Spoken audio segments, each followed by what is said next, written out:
Hey guys, welcome back to, I think it's gonna be episode 6, but let's see how it all goes.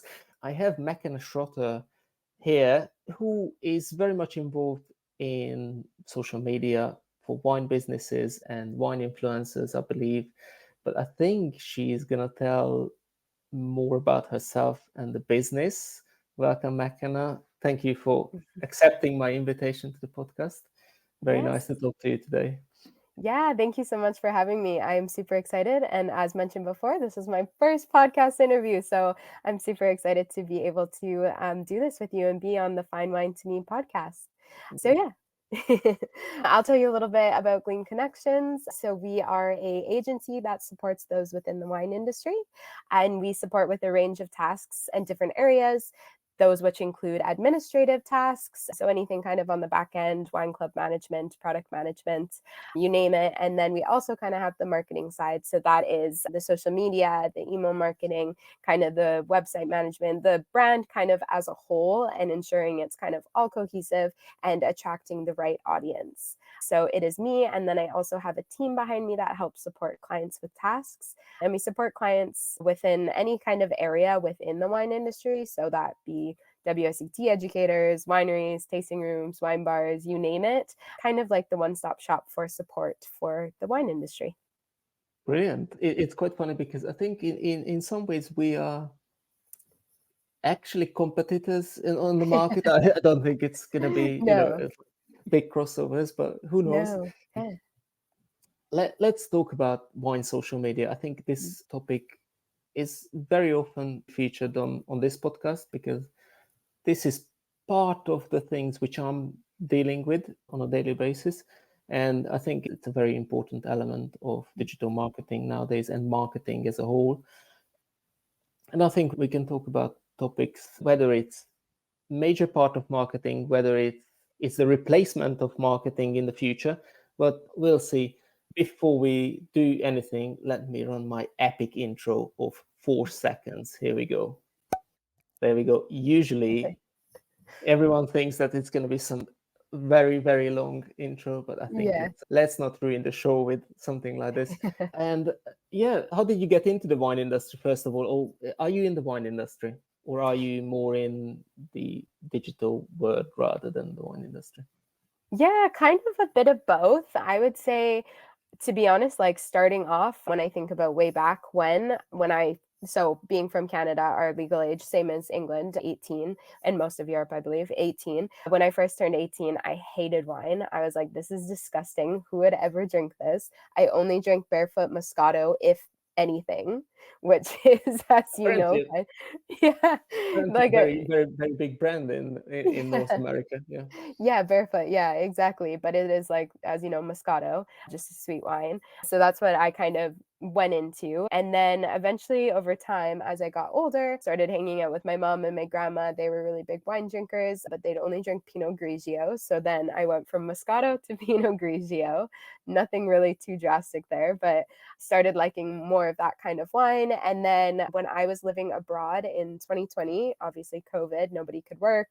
Visas weren't being given out. I was over in Spain and I saw this girl talking about creating an online business, doing virtual assistants, and I just jumped at it. And then I decided to choose wine as my niche, even though I had zero idea about it, like literally nothing, not even how it was made.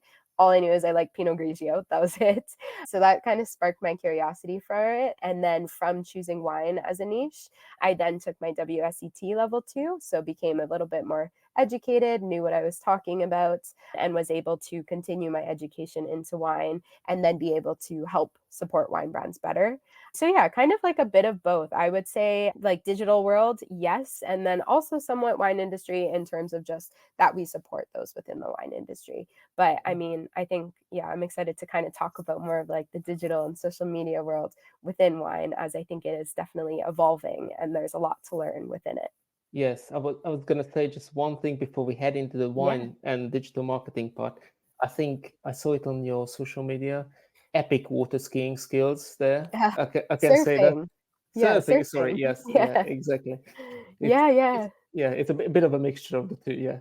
Yeah, exactly. Yeah. In the summer, yeah, we have like a boat at our lake in Canada.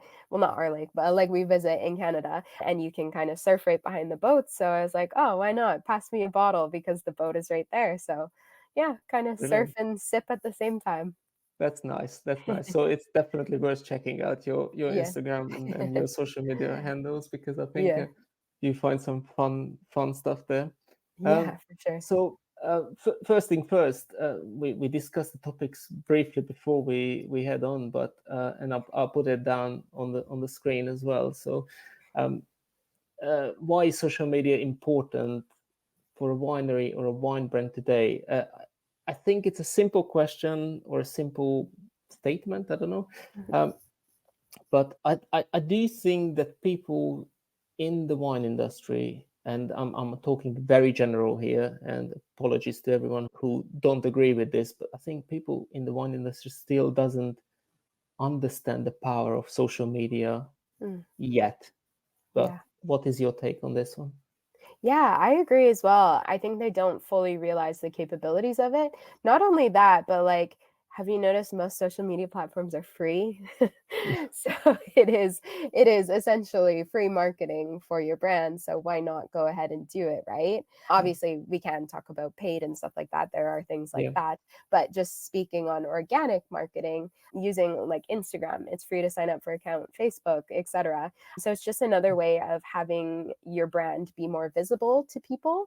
And I also think, especially with like wine brands on social media, it's a really good platform for connection, right? Would you yes. agree? Like, That's one thing. What again, it's not very often talked about. That it's mm, social media is not necessarily just a brand awareness tool. I mhm, think it's also a tool where you can actually communicate and engage with your consumers, your peers, your friends, essentially, and hopefully your fans as well at some point. But yeah, I mhm. do agree with that.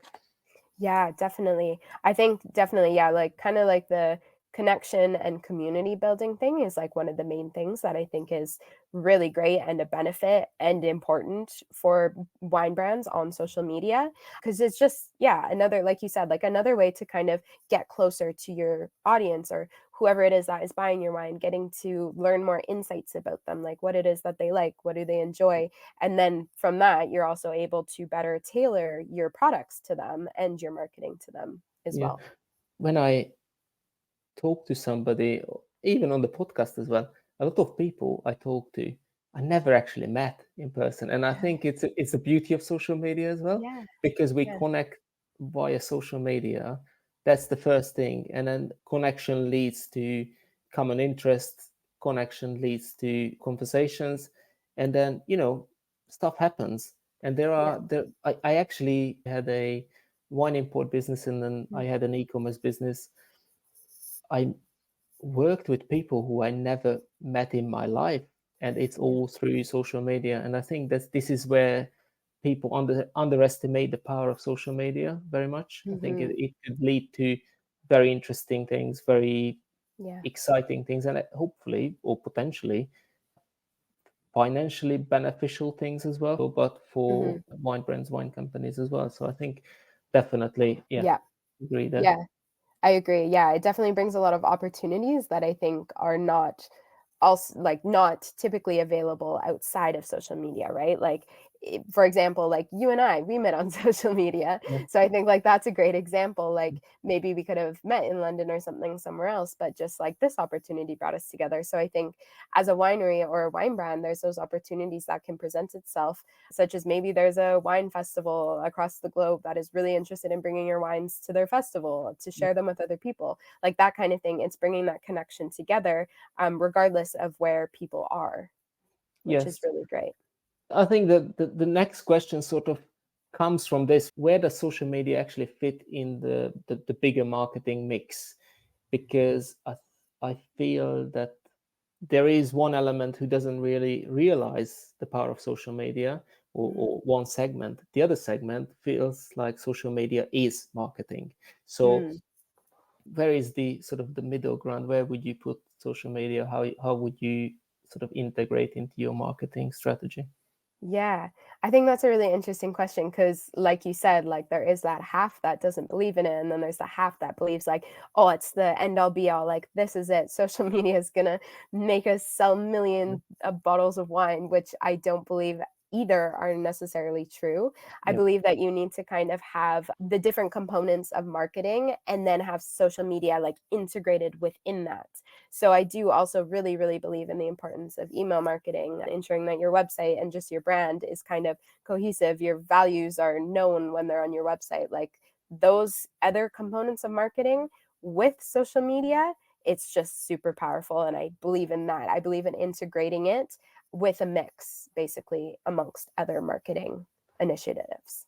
Yes, how I see it very often is a lot of brands just literally think that social media is a sales channel.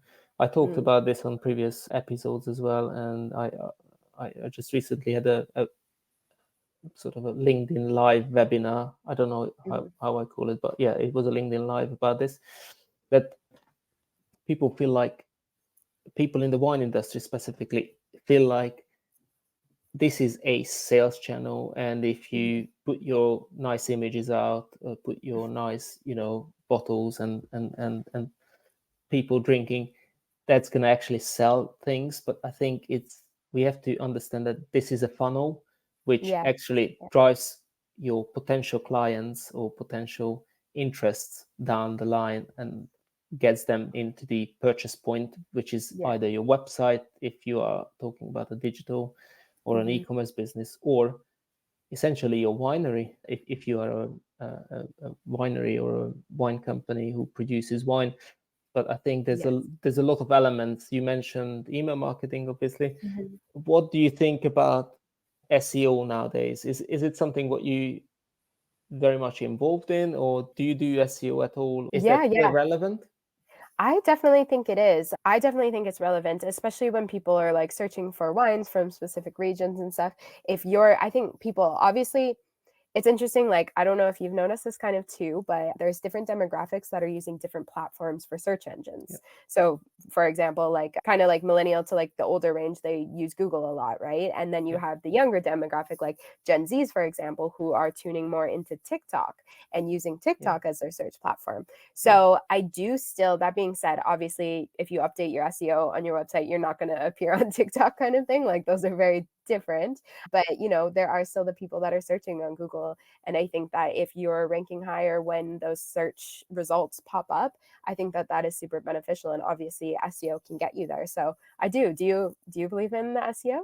yes. Although I Hmm. think search is changing, as you mentioned, Yeah. TikTok, and I think that's an obvious trend that Hmm. the younger generation is actually searching a lot more on Yeah. social media channels rather than on Google itself. And I think Yeah. artificial intelligence, Alexa, and voice control, and all these things will come into play as well. So I think Hmm. its relevance is less than it was maybe a Yeah. decade ago. I don't know if it's true or not. Maybe some SEO experts will message me and say I'm totally wrong about this, Yeah. but I do think yes, it is important. However, Yeah. I think for the new generation of drinkers, for the new generation of people, I think Hmm. SEO is probably less relevant in the world Mm. of social media now, because Yes. you mentioned people search on TikTok more, Hmm. and it's an obvious trend as well. Yeah. We're probably going to talk about YouTube at some point as well, because Mm. as if people don't know, YouTube is the world's second largest search engine, Yes. essentially owned by Google.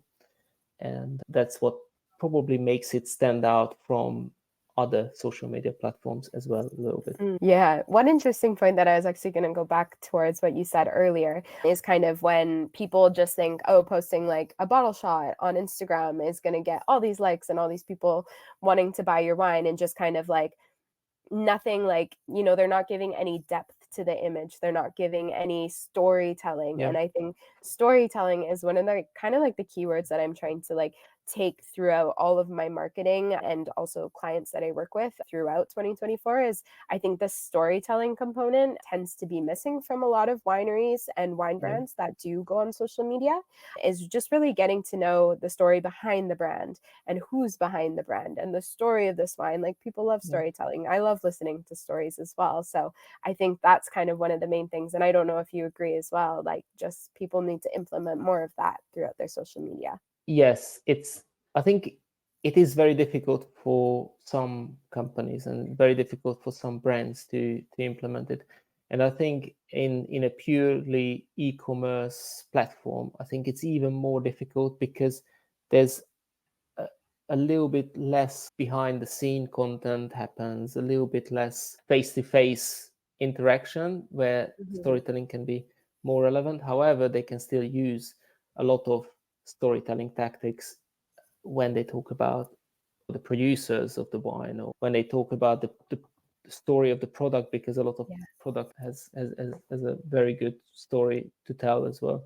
I often talk about the storytelling of Red Bull because although it's not a wine brand and it's not necessarily a brand which I'm 100% behind, very rarely drink it, but I appreciate the brand itself because it's a huge global brand now. And I think what they do is actually giving you a feeling, not necessarily just the story, but what they manage to do is create a feeling that you can do anything when you drink Red Bull. And I think that's storytelling on the next level. Yes. For me, anyway.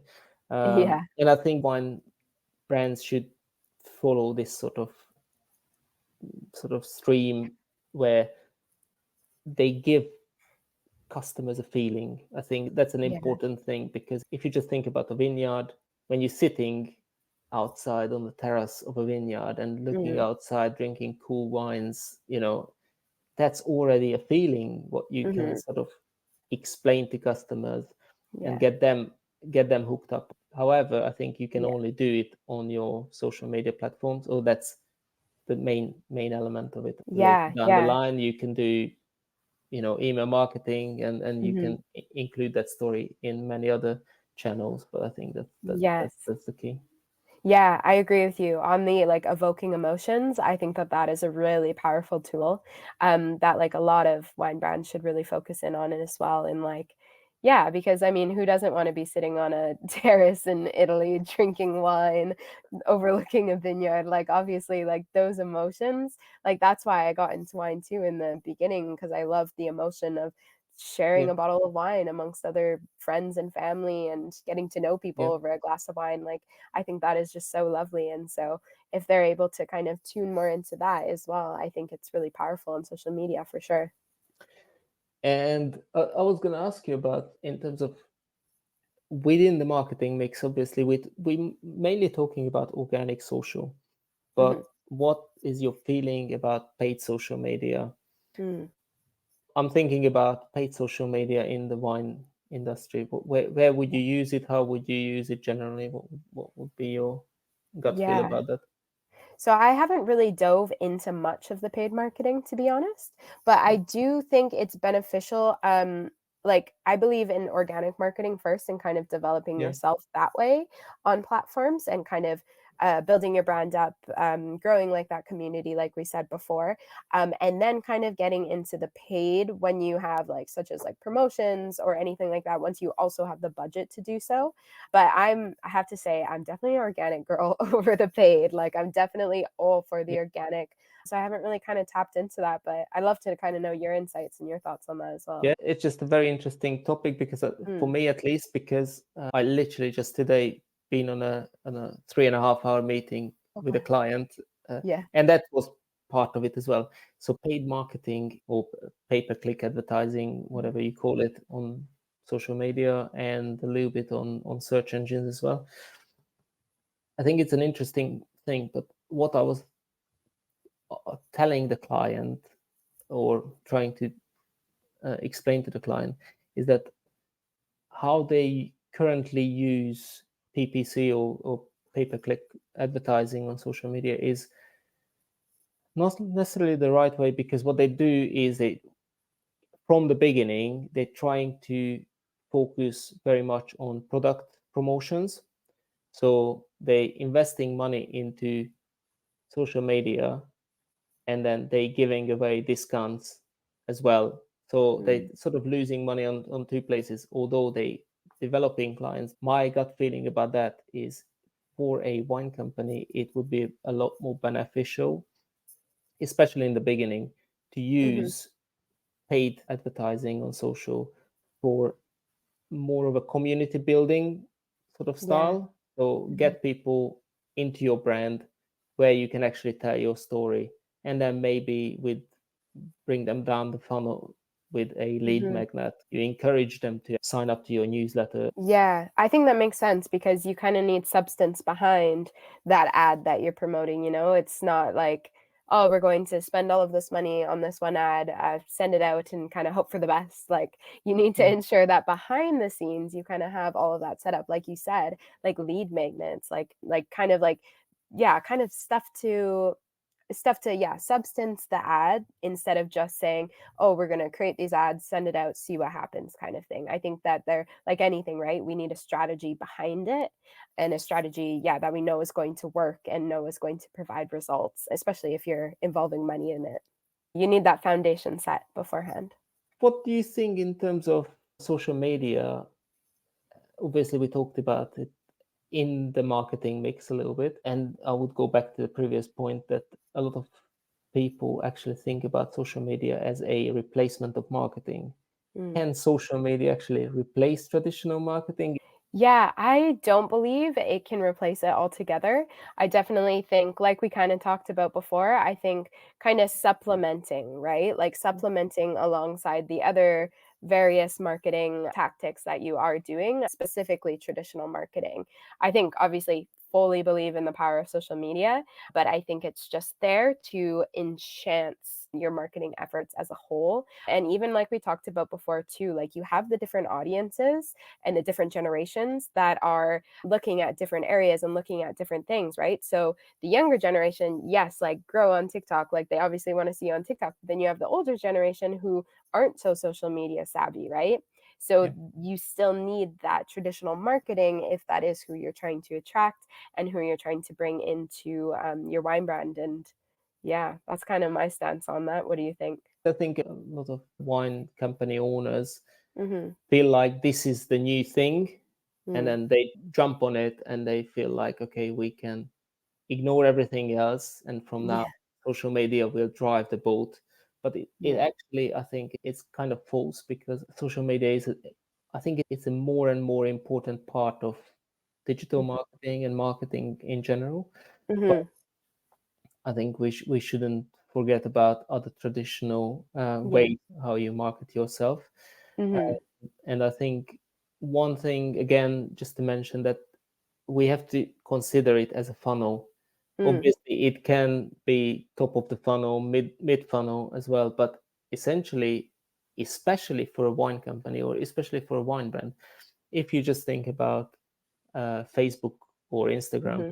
they will not allow you to sell your products Yeah. on their own platforms. Whereas if you are, let's say, if you are a clothing brand, or if you are, selling cosmetics or smaller items, which, Mm-hmm. not age restricted, age specific, Yeah. you Mm-hmm. can actually do a good Facebook shop. You can actually do an Instagram checkout and all Yeah. these things. But with a wine company, you can't. And actually, Yes. that's very important to realize, that yes, you can create your Facebook shop, but there's a fair chance that Facebook will not allow you to actually sell direct through there. So Yeah, that is true. I think a lot of people forget like wine is alcohol. And yes, there's obviously all of these restrictions placed around it. I mean, specifically too, like TikTok is kind of sticky around that. And there's certain things that you can and can't do, and certain things that won't get you views because they do have that younger audience. But yeah, like you said too, like like wine brands and wineries, they can't sell their wine easily on Instagram like clothing brands, exactly like you yeah, said, right? So still having kind of that foundation and that kind of like that website setup, that shop setup in the background as well, I think is what is going to help propel you forward, as well as social media. Just ensuring kind of all the boxes are checked on that, and you do still have that flow of traditional marketing still working, still going alongside the digital marketing. Yes, exactly. Mm. We were talking about clothing brand, and because I'm having my own clothing brand as well, I think this is a Yeah, perfect opportunity. I Just think so go in too. 29 seconds, so you Yeah. can, have a glass of wine, have a glass of anything. But here is my advertising space here. This is social media for you in real life. Hey, it's Csaba, the podcast host. And in this 30 seconds video clip, I want to ask you a favor. Please visit 𝘪𝑒𝑑𝑦𝑤ine.club, which is my side hustle, a sustainable fashion brand for wine lovers. We create all these comfy pullovers, hoodies, t-shirts and jumpers for anyone who loves wine or anyone who loves the designs. Please visit and let me know what you think. And let's get back to the podcast right now. There we go. That was epic social media advertising for you. Yeah, that was perfect placement. I knew to say that, so I brought it back up so then you could then put that Thank ad you. in. Yes, thank you. It's one of those things, actually, just funny because while I was running this little video clip, I thought about it. Actually, when I did a few ads on this Daddy Wine Club hoodies and on t-shirts and stuff, but even there, if your description includes wine or grape varieties or this and that, sometimes Facebook, throw in a curveball for you, because they don't really allow you to actually place your advertising on their platforms, which is kind of funny, because it's nothing to do with alcohol apart from its name and it's Yes. promoting alcohol. But in their guidelines, sometimes it's a bit more nuanced, and I think it's because it's mainly run by artificial intelligence. They still don't really get it, so sometimes it just does happen. So Yeah, exactly. I'm curious to know, like, in terms of traditional marketing, like, what do you think would kind of be the most important for a wine brand to focus on? Because I recently had a client ask me about having their ad featured in a magazine, which is like, yeah, a magazine, a wine magazine, I think it was, for example. And I thought that was really interesting because knowing me, I don't pick up magazines anymore. But like, I don't know, just like it depends. I said it depends on the age demographic and who is reading it to make it worthwhile. But I'm curious, like, what are your thoughts on that? it's quite interesting, because what happens is, this specific client who I talked to today and had this very long meeting, we actually do stuff obviously outside of social as well and digital marketing. We use traditional marketing elements as well, and wine magazines and other advertising platforms as well, which are not necessarily wine related but sort of close to wine audiences. We use them. So if it's a national newspaper or anything similar, we try to piggyback on their audience a little bit, but you can't really tailor your marketing towards that so much. I think it's a big part of it. It's just same as PR is. I see it sort of part of marketing as well, although it's not technically not, but I think it's very much hand in hand. So yes, wine magazines, other sort of industry awards, for example, like if you win a decanter award, that obviously helps your, I don't know, it's probably your authority within the space. I think it does help, but again, it's just part of that sort of whole mix. That's I how I agree. feel it anyway. Yeah. I agree with you. And I think not necessarily like when we talk about like kind of like the whole mix, I don't believe, and I don't know if you believe in this either, I'm sure you probably won't, but like being on every single social media platform. So you have a wine brand that's on Pinterest, they're on Twitter, they're on Facebook, Instagram, TikTok. Like, no, I say no to that. I hope you agree. Yes, I agree. One thing I was going to say, it's like Yeah. I'm the complete opposite. I'm Okay. not the right example. because I'm Yeah. pretty much everywhere. The reason I'm Yeah. I'm everywhere is because I'm trying to understand each platform, and I'm trying to understand the trends on each platforms. Yes. I'm not necessarily there to promote myself. I'm there to learn. learn about the platform so I can Yeah. help. But that's a different. Yeah. I agree. I think yeah, I agree. Like for you and I, like definitely, like I think it's kind of a good idea to be on each platform. Even like Threads, how Instagram had Threads that came out recently. A lot of wine clients I had were like, "Oh, do we need to be on Threads?" And it's good for people like us to go on it and kind of explore it and see if it is going to be good for them, and then go back and relay that information and say, "Okay, like your target audience is on here. This is going to be beneficial for you. Like, let's do this kind of thing."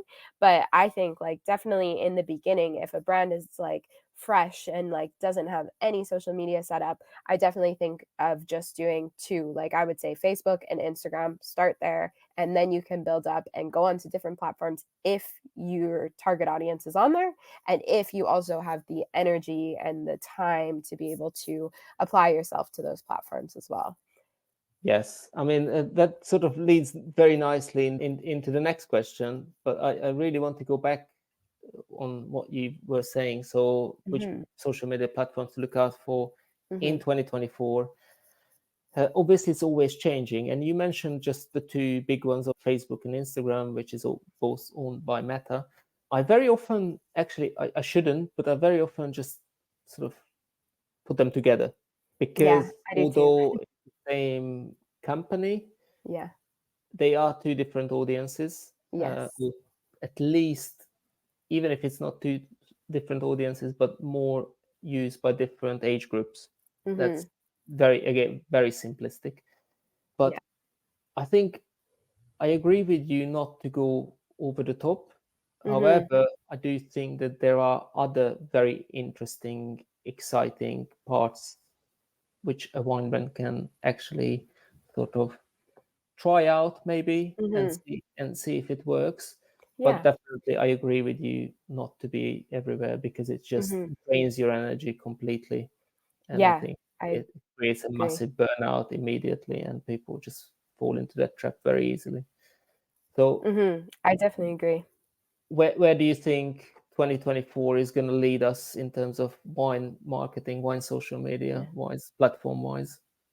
Yeah. I definitely think more short form videos. So in that case, I think we're looking at platforms like TikTok and then YouTube, as we mentioned before. I think those kind of two platforms are really kind of going to rise the ranks there because we're like turning into, well, we kind of are like everybody's kind of turning into those people who want instant gratification when they go on social media. Like I know for me, for example, I love watching stories on Instagram because they're quick. I can go through them, see what everybody's up to versus scrolling kind of long throughout the feed. So I feel like that short form video is kind of going to be king moving throughout 2024. And I think wine brands optimizing that and using that. And I think too, using these platforms and creating that short form video, it doesn't have to be intimidating. I think as authentic as a wine brand can be, the better it is. So whether that is literally just in the vineyard, showing some shots of the vineyard and like what they're up to, kind of like a behind the scenes, and bringing that authentic flair to it, I think is really going to help a wine brand on those platforms moving into 2024.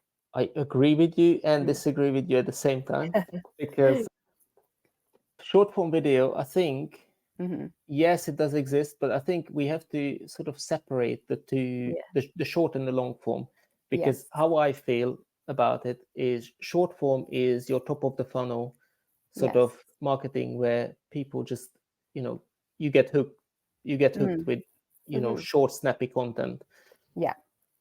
Which then should lead them to a longer form video further down the funnel. Where people can spend time with you. People can spend a few minutes, maybe 15 minutes, half an hour with you and your content and get to know you, get to understand what you are about, because it's very difficult to explain everything in 30 to 60 seconds. However, it's a lot easier if people willing to watch or listen for a longer period of time.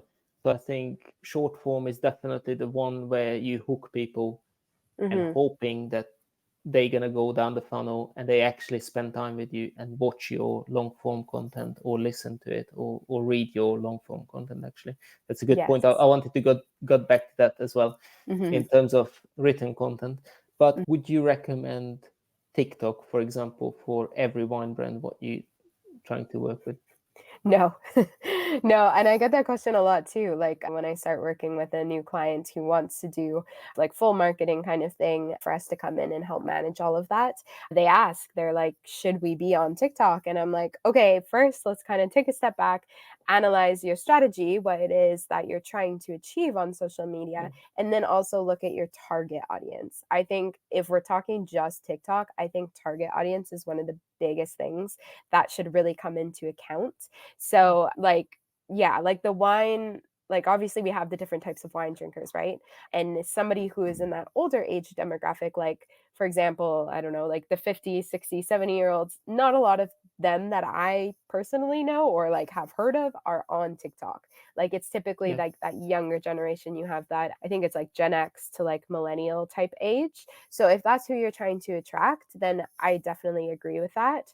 I do think it's interesting though, and you do prove a really good point about having that kind of long form evergreen content that is going to really kind of nurture your audience, right? Like kind of keep them involved in what you're doing and keep them there for a long time. So TikTok doesn't, they do offer that, but it's like 10-minute videos and it's not the same as YouTube. So I think as we mentioned before, YouTube is another good place. So honestly, I would kind of maybe shift that and start a brand on YouTube first and then evolve to TikTok if we feel like that is right.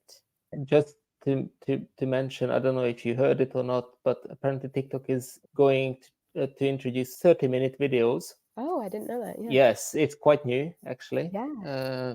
And I think the reason behind it is that they always had monetization issues.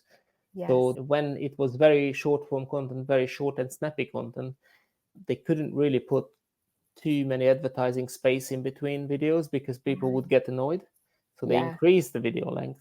And I think where they are now in terms of volume and number of users, I think they are sort of getting into the territories where their audience is growing as well with them Mhm. in Yeah. terms of age as well a little Yeah. bit.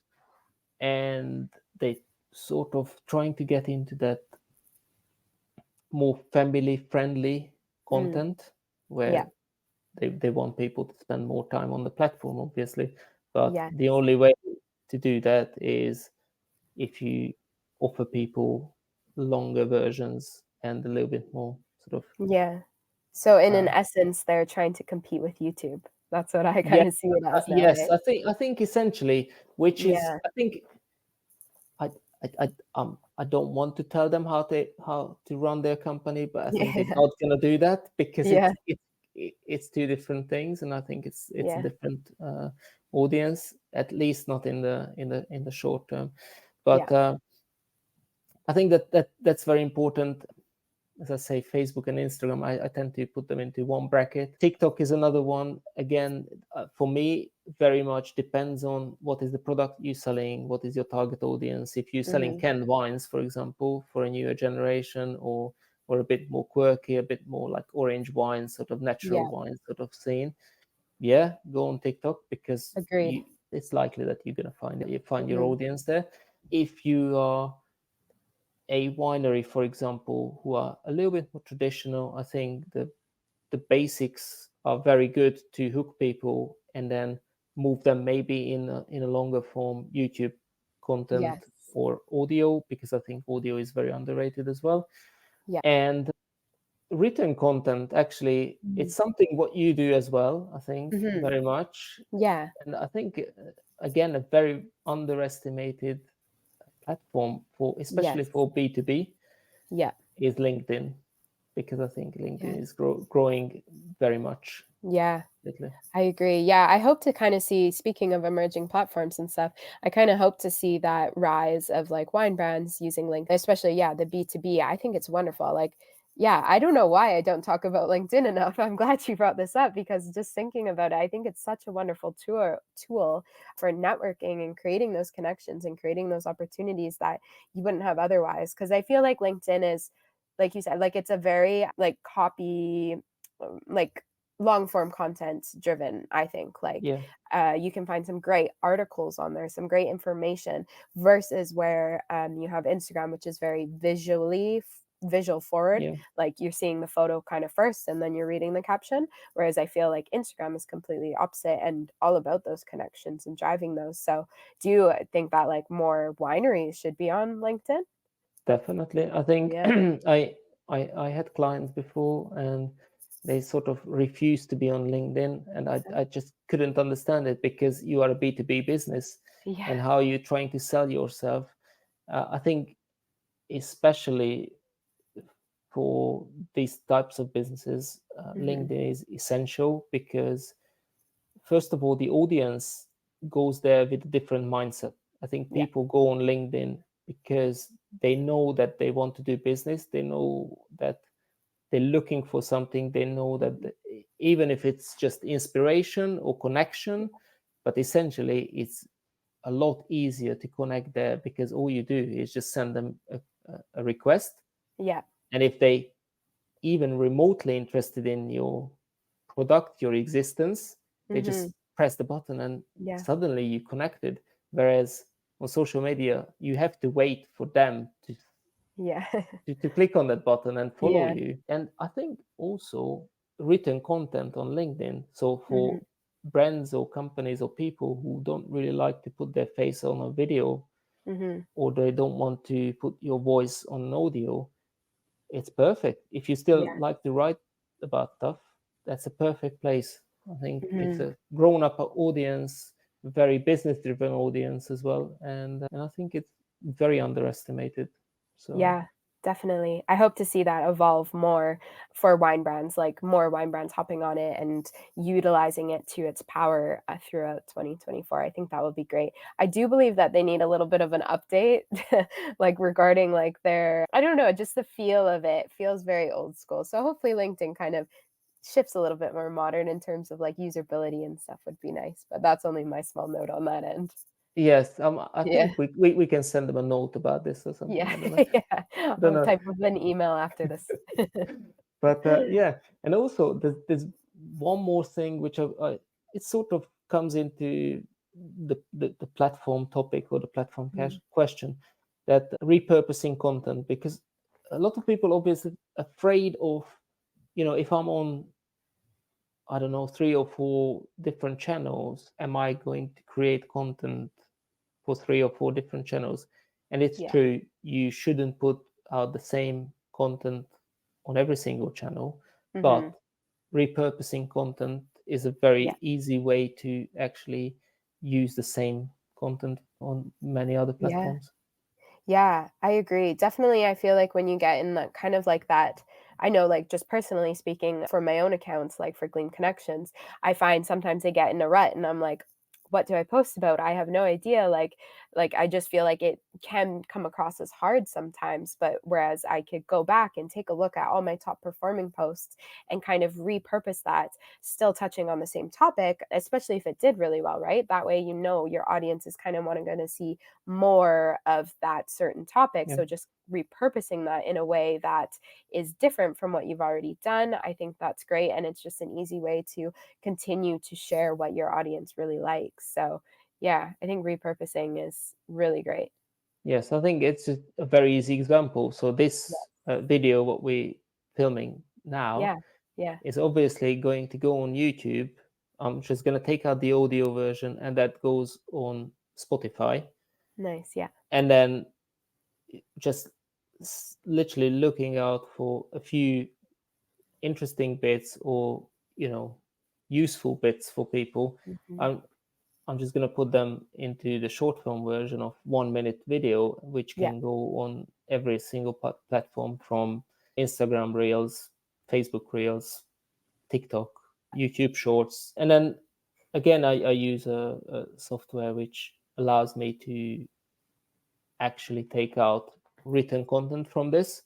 Right. So it's a very easy tool to use. It's called Yeah. 𝘫script, and I think more people will use these sort of things in Mm. the future, because what I do is literally just have a look where I find a nice piece of content. I can just Yeah. cut that out Yeah. and pop it into a written format as well. So Yeah. it's unbelievable what Yeah. technology can do for us now.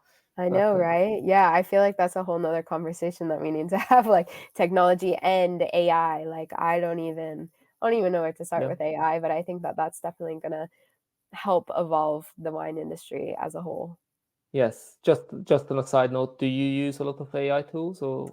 I use ChatGPT for just providing inspiration for a lot of Yeah, content that I write.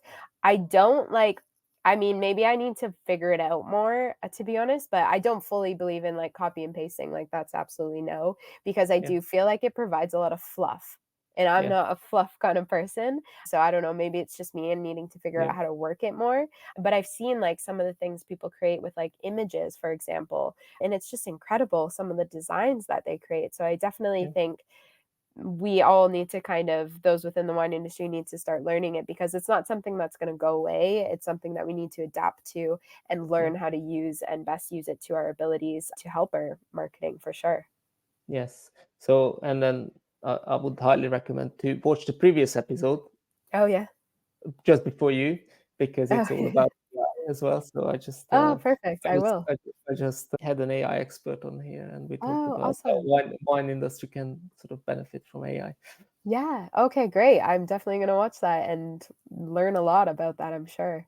Let's hope so. But anyway, thank you very much for joining me today, and thank you for your insights and your thoughts on this. And yeah, definitely, I think that there would be another set of conversations which we could Yeah. have about these sort of topics.